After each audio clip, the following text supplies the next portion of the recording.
Saya begitu percaya juga dengan doa yang sudah dipanjatkan tadi. Saya sebelum nyampaikan firman Tuhan langsung sudah tambah diberkati. Lewat worship, lewat doa tadi, saya sendiri sudah alami berkatnya. Luar biasa. Terima kasih Pastor Yongki dan seluruh saudara-saudara pengurus yang ada di BMC New York, dan juga Senior Pastor Lukas Dusuma dan Ibu Shirley. Oke, saya akan bagikan tema kita sebenarnya, yaitu kita diciptakan untuk terbang. Jadi saya akan bicara di bagian pertama, dan nanti sore on-site saya akan bicara di bagian yang kedua, yang sangat meneguhkan kita semuanya. Dan saya rasa kita langsung baca dulu Lukas pasal 24 ayat 49. Ya. Nah, dikatakan di sini, dan aku akan mengirimkan kepadamu apa yang dijanjikan Bapakku. Tapi kamu haruslah tinggal di dalam kota ini sampai kamu diperlengkapi dengan, ini kata-kata, kekuasaan dari tempat tinggi. Dilengkapi dengan kekuasaan dari tempat tinggi. Yes, amin. Ya. Nah, jadi Tuhan waktu itu bicara pada murid-muridnya, dan ini sama seperti buat kita semuanya, gereja Tuhan, buat saudara dan saya, Tuhan mau melengkapi kita dengan kekuasaan dari tempat tinggi. Kekuasaan yang di atas semuanya, itu maksudnya. Kekuasaan yang tidak terjangkau, kekuasaan yang melebihi batas. Ya, itulah kekuasaan dari Tuhan. Untuk mempersingkat waktu, saya langsung hubungkan ke Yesaya 40:31, ya. Mengatakan di sini, ya, bahwa orang-orang yang menantikan Tuhan akan mendapat kekuatan baru. Mereka akan terbang tinggi seperti Raja Wali. Yesaya 40:31 ini luar biasa. Nah, saudara lihat bahwa Tuhan mau diperlengkapi dengan kekuasaan yang maha tinggi supaya kita terbang. Terbangnya Raja Wali ini, saudaraku, ya, terbangnya tinggi. Raja Wali itu terbangnya tinggi sekali. Kalau saudara pernah lihat misalnya, ya, di film-film yang ada, itu terbangnya tinggi sekali. Ya. Dan kecepatannya luar biasa karena terbangnya tinggi sekali. Dia punya kekuasaan yang luar biasa. Kalau saudara naik pesawat terbang, apalagi kalau saudara orang Indonesia dan tinggal di Amerika, saudara kalau naik pesawat ke Jakarta, itu pasti terbangnya tinggi sekali. Ya. Karena terbangnya tinggi sekali, menjangkaunya lebih cepat. Gitu. Kalau terbangnya rendah, ya, lama untuk mencapainya. Harus terbang tinggi, langsung turun. Itu cepat sekali, so. Dan kita bisa lihat burung Raja Wali, kalau sudah lihat bagaimana dia naik, terus dia menukik, itu cepat sekali untuk langsung ambil mangsanya. Ya. Ini yang luar biasa. Dan kalau kita diangkat yang ke tempat tinggi, Sobu, apa-apa yang dibawa kita jadi kelihatan kecil. Jadi kalau kita dibawa ke tempat tinggi, ya, di otoritas yang maha kuasa ini, maka semua yang dibawa ini, ya, problem, keadaan, situasi dunia, masalah-masalah yang ada, kita ini jadi tenang. Amin. Yes, haleluya. Memang apa yang terjadi pada kejadian di Timur Tengah, Israel dan Palestina, itu tanda-tanda, Alkitab sudah bilang, ya, tanda-tanda zaman. Karena kalau sesuatu bersentuhan dengan Israel, itu pasti, ya, ada sesuatu. Jadi semuanya, karena Israel kalau di Alkitab itu barometernya. Ya. Jadi kalau sudah lihat itu langsung perhatiin. Amin. Gitu. Tapi ada kekuasaan yang maha tinggi, kita bisa tenang. Ya. Ada yang telepon saya, Pak, ini dolar naik atau turun, Pak? Gitu ya. Terus maksudnya apa? Saya bilang. Ya. Saya bilang, itu nggak masalah. Pokoknya kalau sudah ada di kekuasaan yang maha tinggi, wah, saudara akan diumpamakan seperti burung Raja Wali. Oleh kuasa Roh Kudus itu, engkau bisa terbang tinggi. Amen. Artinya apa? Engkau bisa, para pengusaha, engkau bisa mengatasi masalah-masalah dalam bisnis saudara. Masalah-masalah ekonomi saudara. Kalau kau berumah tangga, masalah-masalah dalam rumah tangga. Jadi bahkan saya mau bilang, kalau ada dalam saudara berumah tangga, jangan berkata gini, oh kalau orang percaya nggak ada masalah dalam rumah tangga. Tidak, saudara. Ya, itu nggak real. Realitanya adalah semua yang ada di muka bumi, yang ada di bawah ini, ya, kehidupan yang di bawah, ya, yang natur, ya. Kalau Allah itu supranatural, kita itu natur. Saya mau bilang sama saudara, di bumi ini selalu ada masalah. Makanya bumi ini, orang Indonesia suka bilang, inilah lembah air mata. Jadi waktu saudara mau lahir atau saudara lahir, kalau saudara tidak nangis, biasanya dokternya pukul, pok, biar nangis. Kalau udah nangis, semua senang katanya. Haleluya. Nah, saya mau katakan kepada saudara bahwa Tuhan mau melengkapi kita semuanya dengan kekuasaan yang maha tinggi, ya, karena kita diciptakan seperti itu sebenarnya. Hanya karena dosa kita turun ke bawah dari Taman Eden ke taman yang jelek, saudaraku ya. Taman yang bawah, taman yang rendah, ya. Kalau sudah baca di kitab-kitab Kejadian, betapa hebatnya Taman Eden itu kita langsung turun, ya. Dan semakin lama semakin turun, semakin lama semakin ke bawah. Itu gambaran dari Lukas 15. Nanti saya akan sampaikan, ya. Anak itu jauh dari bapak, tambah lama tambah susah, tambah lama tambah susah, sampai ke kandang babi. Sampai makan kampasnya makanan babi nggak diizinkan. Tapi hari ini kita bersyukur. Nah, ini yang saya mau katakan, bahwa Allah menciptakan kita itu untuk terbang. Katakan pada sebelahmu, kamu diciptakan bukan untuk merayap, ya, tapi untuk terbang bagai Raja Wali. Amin. Yes, haleluya. Bolehlah kalau sudah ada di Zoom, saudara boleh lihatkan tangan saudara sambil bilang, aku mau terbang, gitu ya. Aku nggak merayap, bilang gitu ya. Saya tidak merayap, saya mau terbang, ya. Merayap itu hidup, tapi saya mau bilang sama saudara, kurang cepat. Merayap itu gampang diserang, tapi Raja Wali menaruh rumahnya di tempat tinggi. Nah, artinya kekuasaan yang maha tinggi ini kita harus rindukan. Roh Kudus itu kita rindukan, ya. Beberapa hamba Tuhan menyadari dan menanggapi bahwa apa yang Tuhan nyatakan di hari-hari terakhir ini adalah hari-hari pencurahan Roh Kudus secara besar-besaran. Istilah yang disampaikan oleh Dr. Pastor Dr. Insinyur Niko, yaitu Third Pentecost, pencurahan Roh Kudus yang ketiga. Ya. Buat Tuhan tidak ada 1, 2, 3. Buat kita ada 1, 2, 3. Karena Allah kita tidak dibatasi waktu, tidak dibatasi oleh ruang. Amin. Dan Tuhan juga waktu mencurahkan Roh Kudusnya, Dia mau supaya kita kumpul, murid-murid harus kumpul di Yerusalem. Kata Lukas ini tadi, kamu harus tunggu di Yerusalem sampai dilengkapi yang maha tinggi. Ya. Kenapa sih kok tidak dipenuhi Roh Kudus di rumah masing-masing? Ya, karena kesatuan tubuh Kristus itu hal yang indah. Amen. Gereja lokal, jemaat itu indah. Persekutuan orang percaya membuat hati Tuhan sangat tertarik. Itu kenapa kita perlu ibadah. Kenapa harus ke gereja? Itu tujuannya. Karena Allah mau mencurahkan perkara-perkara besar di dalam pertemuan jemaat, ditulis dengan dasar Mazmur 133. Nanti kita akan terus bahas lagi. Ada 4 alasan, ini bagian yang saya mau masuk pada bagian ini. 4 alasan mengapa Roh Kudus mengangkat kita ke tempat tinggi. Ini dulu, ya. Amin. Alasan tadi saya sudah singgung, Dia mau mengembalikan potensi kita. Dia mau mengembalikan siapa diri kita.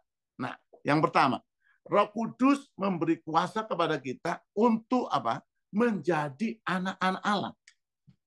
Amin. Saya tahu saudara ada yang lahir dari keluarga ini, lahir dari Bapak Bambang, ya, dan Ibu Yuli, ada yang lahir dari Bapak Yohanes dengan Ibu Ria dan seterusnya, ya. Nah, tapi yang utama Tuhan mengangkat kita jadi anak Allah. Kita baca dulu Yohanes 1:12 supaya jelas. Ya.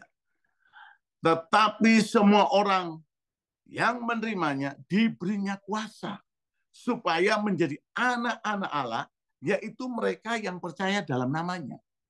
Jadi yang dimaksud semua orang dalam ayat tersebut adalah orang yang percaya.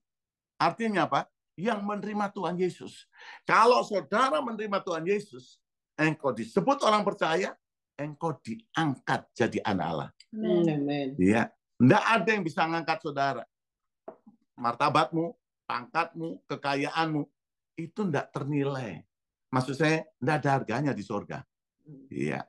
Tapi Tuhan angkat kita oleh karena Yesus menebus kita di kayu salib. Dan dia mati untuk menunjukkan bahwa dia bayar semuanya. Dan dia bangkit dari kematian. Supaya saudara dan saya diangkat menjadi anaknya. Nah, sebagai orang percaya, kita diberi hak istimewa. Yaitu menerima kuasa. Nah, kuasa tersebut dikatakan di sini, kamu akan menerima kuasa. Kan dibilang Yohanes 1:12, saudara boleh perhatikan. Tetapi semua orang yang menerimanya diberinya apa? Kuasa. Gitu.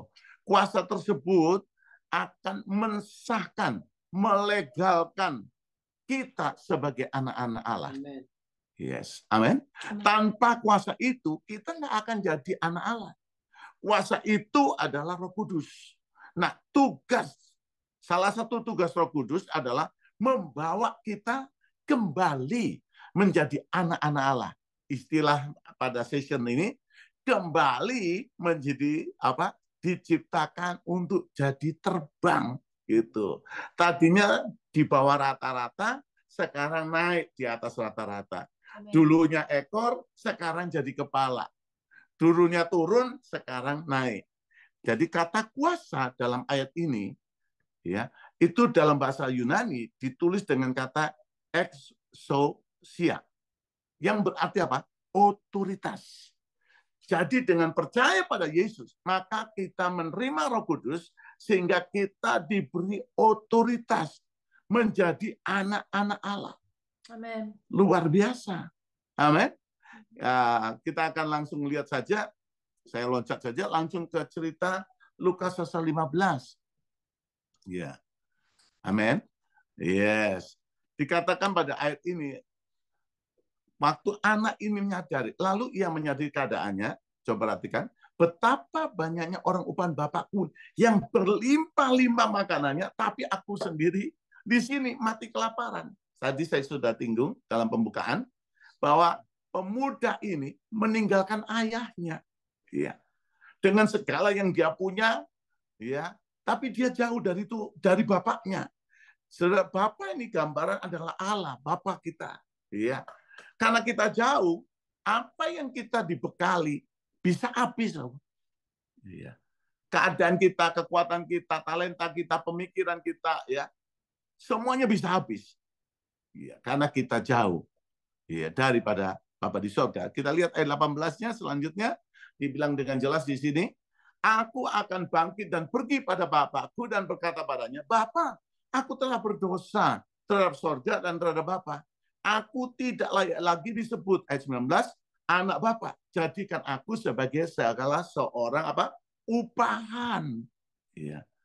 Jadi kita lihat di sini, dia bilang, udahlah, jadikan aku Kristen yang jadi Kristen upahan itu kalau kita kembali ke Tuhan, ya.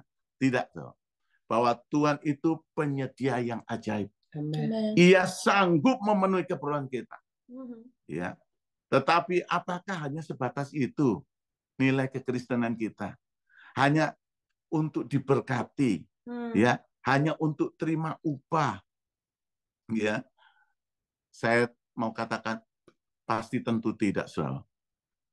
Kalau itu kita kejar yang itu upah saja, ya, kita sedang mendirikan Kristen namanya Kristen gajian, Kristen upahan, you know? Haleluya. Kristen upahan itu bukan Kristen anak Allah, bukan. Bilang sama sebelah saudara, depan saudara, di samping saudara, bilang, kamu bukan Kristen upahan, bukan. Bukan. Haleluya. Amin. Karena Kristen upahan itu Kristen di tempat bawah, bukan Kristen di tempat tinggi. Jadi seorang yang membangun kekristenannya di tempat bawah akan mudah goncang jika secara jasmani keperluannya tidak terpenuhi. Tuh. Uangnya habis marah-marah sama Tuhan, gitu. Gitu loh saudaraku. Kena problem ekonomi bingung enggak karu-karuan, gitu. Ninggalin Tuhan, gitu. Tapi kalau saudara di dalam Tuhan sangat beda sekali. Iya. Tuhan akan angkat engkau, ya. Engkau menikmati apa yang Bapak punya. Itu beda sama orang yang upahan. Gitu. Ya, di Indonesia dulu kita punya pembantu. Ya. Nah, saya makan dilayani oleh pembantu. Tapi pembantu kalau mau makan, dia nggak bisa ngambil seperti saya, anaknya, gitu. Nggak bisa, saudara. Karena dia cuma diupah. Ya. Allah bukanlah orang upahan. Dan yang bisa melakukannya buat kita itu Roh Kudus. Mari kita lihat langsung Lukas 15 ayat 22. Lihat responnya Bapak ini. Tapi ayah itu berkata pada hamba-hambanya. Lihat, ini upahannya. Orang-orang upahannya. Lekaslah bawa kemari jubah yang terbaik. Buat siapa? Bukan buat orang upahan. Buat anaknya. Amin. Ya, saudara anak Allah di dalam Yesus. Ayo percaya itu, katakan saya anak Allah di dalam Yesus. Amin. Maka Tuhan akan bawa apa? Jubah yang terbaik. Bukan jubah biasa, jubah yang terbaik. Amin. Ya, pakaikan itu padanya, kenakan apa? Cincin pada jarinya. Saya tidak bahas lagi. Dan sepatu pada kakinya dan seterusnya. Bolehlah 23 baca supaya kita diteguhkan. Ya. Yes, haleluya. Saudara lihat ayat ini, dan ambillah anak apa? Lembu tambun itu. Kalau bahasa Indonesia diterjemahin anak lembu tambun. Tapi artinya anak lembu yang segar, yang disiapkan untuk Tuhan. Itu yang diberikan. Sembilah dia dan mari kita makan dan apa? Bersukacita. Wah, luar biasa. Tuhan mau memberikan kesukaan. Buat saudara yang duduk dan mendengar, mengikuti acara ini, firman Tuhan berkata dengan jelas, mari kepadaku. Ini saya tambahkan, dalam Matius 11:28, mari kepadaku, kamu yang berbeban berat. Aku akan beri kelegaan. Saudara, Tuhan itu tidak mau saudara susah. Bilang sama sebelahmu, Tuhan tidak mau kamu susah. Bilang, Tuhan tidak mau kamu lelah.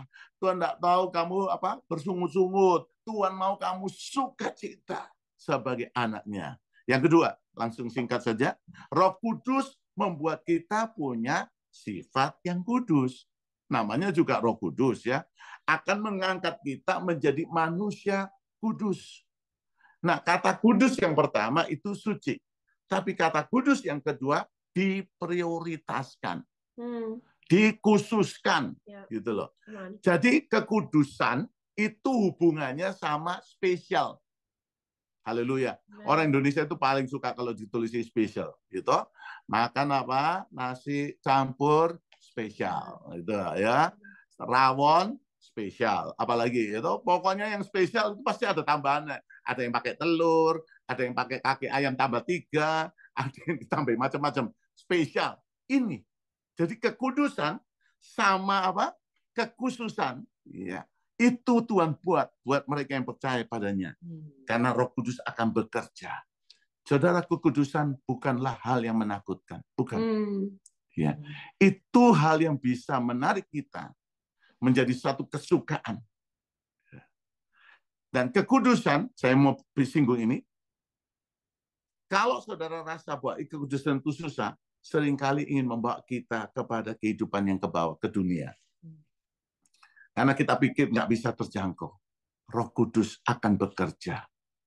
Menguduskan, menarik kita ke dalam jalan namanya jalan kebenaran. Amin. Jadi izinkan Roh Kudus bekerja. Kita langsung baca Efesus 3 ayat 16. Bagaimana caranya supaya kita bisa menikmati kuasa kekudusan itu?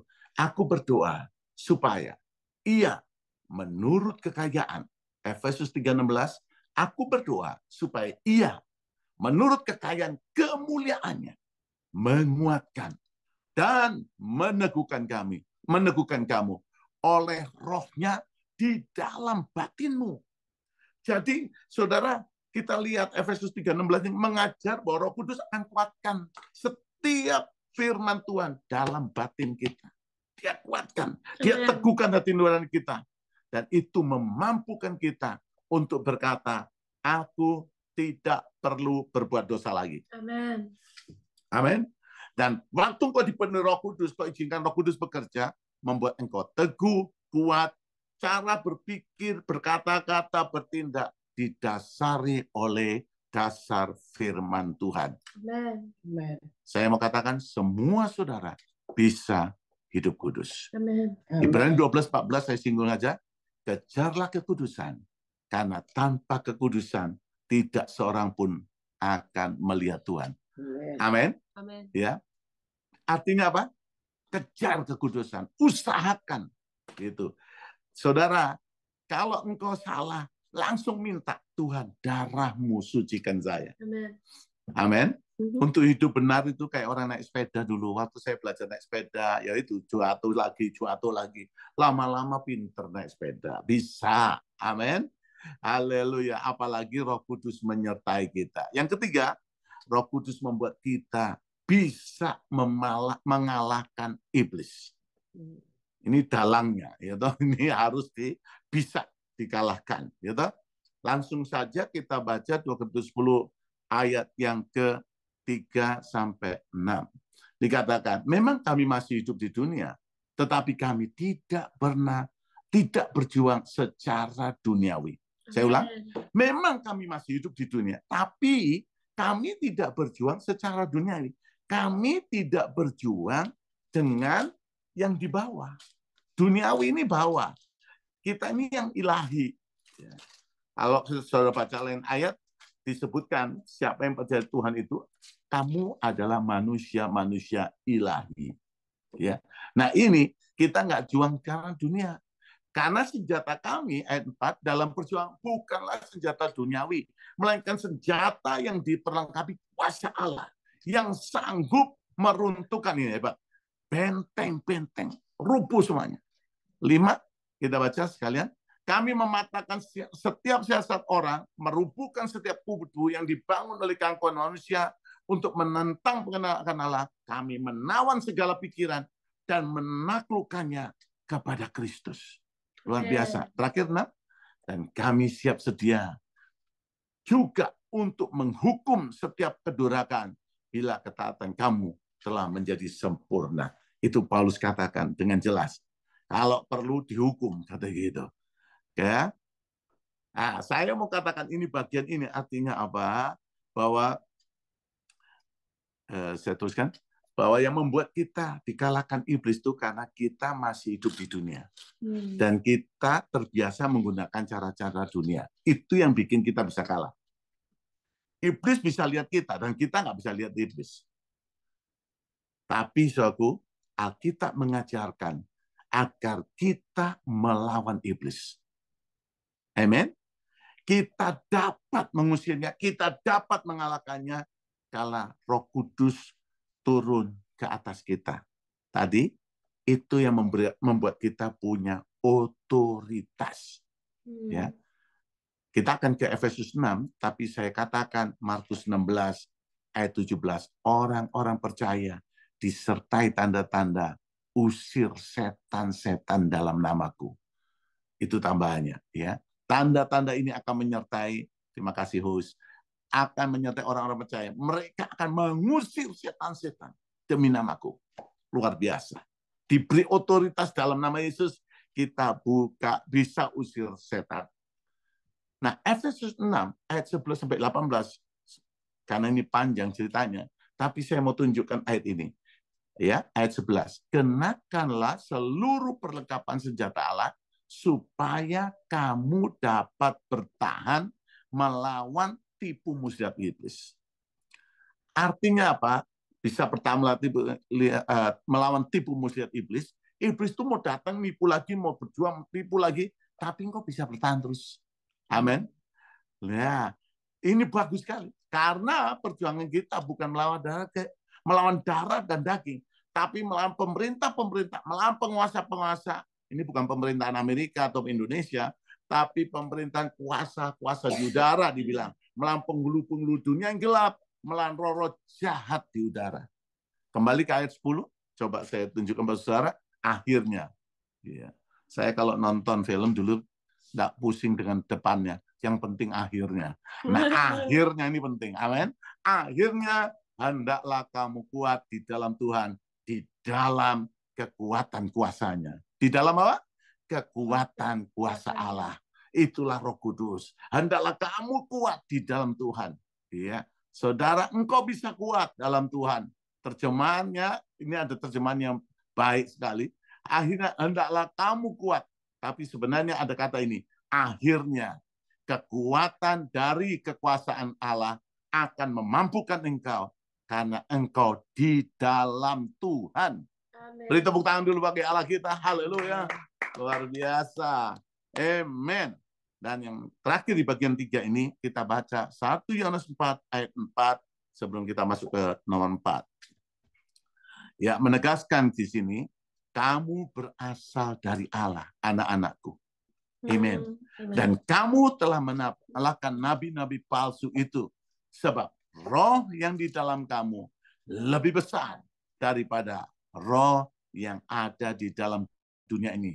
Roh yang di dunia ini, rohnya kecil. Roh yang saudara punya, itu roh yang maha kuasa dari tempat tinggi. Amen. Amin, saudaraku. Dan ini yang luar biasa. Ketika kita dipenuhi Roh Kudus, maka kita akan mudah mengalahkan segala kuasa dari roh jahat. Amen. Amen. Nomor 4. Ya. Ini yang dikerjakan Roh Kudus, memberikan kuasa kepada kita untuk apa? Menjadi saksi Tuhan. Amen. Nah, kita baca ayatnya ya. Ini bagus ya. Dikatakan, tapi kamu akan menerima kuasa kalau Roh Kudus turun ke atas kamu, dan kamu akan menjadi saksiku di Yerusalem dan di seluruh Yudea dan Samaria dan sampai ke ujung bumi. Tapi kamu akan menerima kuasa kalau Roh Kudus turun ke atas kamu. Jadi izinkan Roh Kudus bekerja dan kamu akan jadi saksiku. Ya, di Yerusalem dan seterusnya. Saksi di sini saya jelaskan sedikit bahwa saksi itu artinya saudara melihat dan mengalami. Jadi kekristenanmu bukan Kristen kata pendeta. Haleluya. Amin. Kristenmu bukan kata papa mama. Kristenmu bukan kata suami. Kristenmu bukan kata apa? Tetanggamu. Kristenmu ya itu karena Yesus di hatimu. Dan engkau menikmatinya. Hidupku berubah. Ya, dia campur tangan, mujizat terjadi. Ya, dan engkau ngalami semuanya itu. Haleluya. Amin. Nanti saya akan saksikan lebih lagi di onsite. Tapi yang saya mau tunjukkan Pak Saudara, waktu saya berdoa, roh itu luar biasa. Ya, anak saya kena sakit whiplash itu karena ditabrak dari belakang. Saya pernah bersaksi di Indonesia dan kena di bagian lehernya. Urat saraf di leher. Sehingga dia rasa kesetrum semuanya dan dia kena di bagian tangan kanan. Padahal dia baru lulus dan kerjaannya harus gambar. Iya toh? Nah, saudara nggak bisa apa-apa. Ya, tapi Tuhan luar biasa. Rohnya menguatkan saya untuk menyaksikan perbuatannya. Dan dia berkata, aku akan sembuhkan dia di Bogota. Jadi saya tahu bulan apa akan sembuh.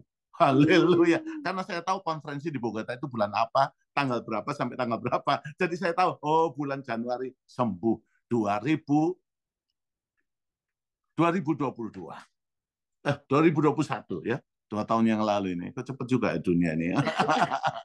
2021. Totally sembuh. Tuhan itu luar biasa. Beri tepuk tangan dulu bagi Allah kita. Amen. Yes. Nah, kata yang selanjutnya dari kata bersaksi ini, atau saya mulai dengan kata kuasa dulu ya. Kamu akan menerima kuasa. Ya. Kata kuasa ya itu diambil dari kata dynamos, dunamis, ya, yang seringkali disebut dengan kata benda dinamit. Ya.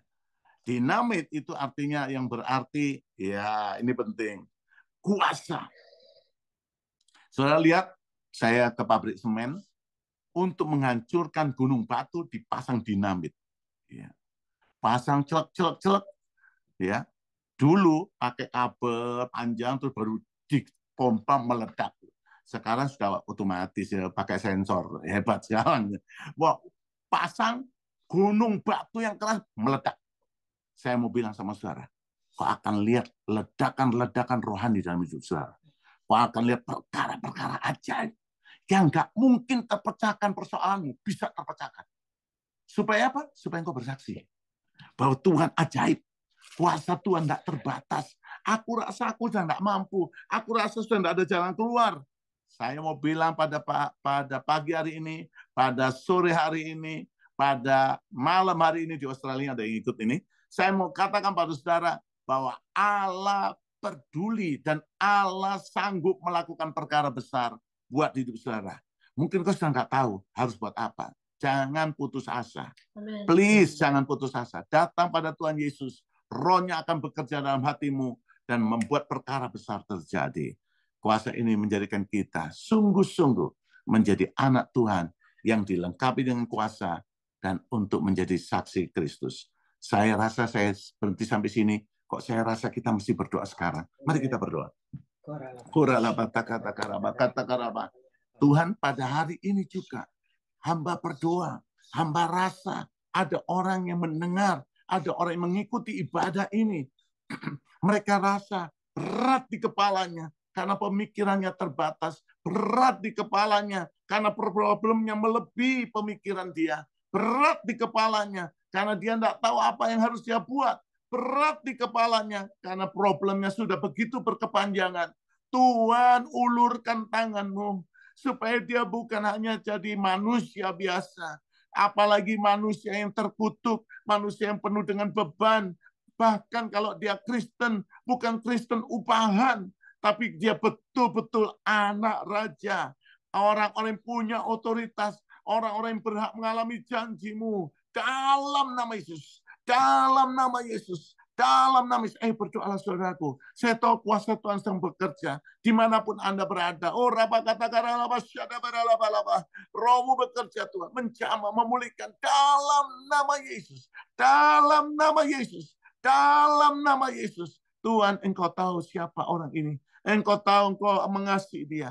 Saudaraku, buka hatimu. Katakan, Yesus, jadilah Tuhan dan Juru Selamatku. Roh Kudus teruslah bekerja dalam hidup saya. Dan nyatakan kuasa-Mu sehingga aku boleh menjadi saksi-Mu. Yang kedua, ada orang-orang di sini berkata, Tuhan, aku mau mengalami mujizat-mujizat itu. Aku mau ceritakan lagi perbuatan-Mu yang ajaib. Aku Kristen, tapi aku tidak pernah melihat mujizat. Aku Kristen, cuma sedikit yang aku alami dari persekutuan dengan Engkau, pergaulan dengan Engkau, tapi aku tidak alaminya. Bahkan ada di antara kita sudah jauh dari hadirat Tuhan. Aku berdoa dalam nama Yesus, buat mereka kembali Tuhan. Ayo saudaraku, kembali dan berkata, Tuhan, aku mau mendekat padamu. Seperti anak muda tadi dalam Lukas 15, kembali kepada bapaknya. Dan hadirat Allah bekerja. Datang seperti anak muda ini. Dia langsung berkata, Bapak, aku telah berdosa kepada surga dan kepada Bapak. Oh, dan dia berkata, ampuni kesalahanku. Bahkan dia berkata, merendahkan hati, aku tidak perlu jadi anak. Jadi hamba juga boleh. Artinya dia menunjukkan kerendahan hatinya, menunjukkan kesalahannya, kebodohannya. Kalau engkau mengakui keadaanmu, dan kau berkata, Tuhan, aku mau kembali, ampuni dosaku, ampuni semua keangkuhanku, ampuni semua kesombonganku, ampuni semua keakuanku, yang membuat aku jauh daripadamu. Ampuni aku Tuhan, kalau aku juga membatasi Engkau bekerja dalam hidupku. Yang terakhir, Engkau berkata, Tuhan, aku pikir gereja itu cuma sekedar pertemuan-pertemuan, sehingga aku tidak memprioritaskan untuk ke gereja, beribadah. Katakan, ampuni aku Tuhan. Aku mau alami kuasa-Mu. Aku mau alami janji-Mu. Yes, Lord. Yes, Lord. Terus Roh Kudus bekerjalah. Kurababababasya-da-da-da-da-da-da-da-da. Urabababakara-laba-laba-laba-laba-laba-laba-laba. Sandara-laba-laba-laba-laba. Yang terakhir aku berdoa sama palang-palang pintu besi yang membatasi mereka untuk kembali. Mereka-mereka yang terpenjara dengan kesusahan, dipenjara dengan keiri hatian, kebencian, dendam, keputusasaan, semua ini kami patahkan kuasa-Mu. Dalam nama Yesus, aku patahkan semua penjara ketidakpercayaan. Aku patahkan dalam nama Yesus. Di dalam nama Yesus. Di dalam nama Yesus. Aku patahkan semuanya. Katakan saudaraku, dalam nama Yesus. Katakan, Tuhan, ampuni aku tidak percaya dulu. Ampuni aku tidak begitu yakin akan Engkau. Aku terlalu sombong. Ampuni aku, Tuhan. Dan kuasa Tuhan bekerja dalam nama Yesus. Kuasa-Mu terlebih besar di atas hidup kami semuanya. Sebagai hamba-Mu kami bersyukur, Tuhan. Engkau begitu baik. Engkau peduli pada setiap mereka yang mengikuti ibadah, yang mengikuti lewat live streaming maupun Zoom. Engkau memberkatinya. Hamba sudah menyampaikan apa yang Engkau mau, Tuhan. Di dalam nama-Mu, hamba berdoa. Sekali lagi, berkati Pastor Yongki, ibu, dan anaknya dalam perlindungan-Mu. Demikian juga seluruh pengurus BMC New York. Dalam nama Yesus. Amin.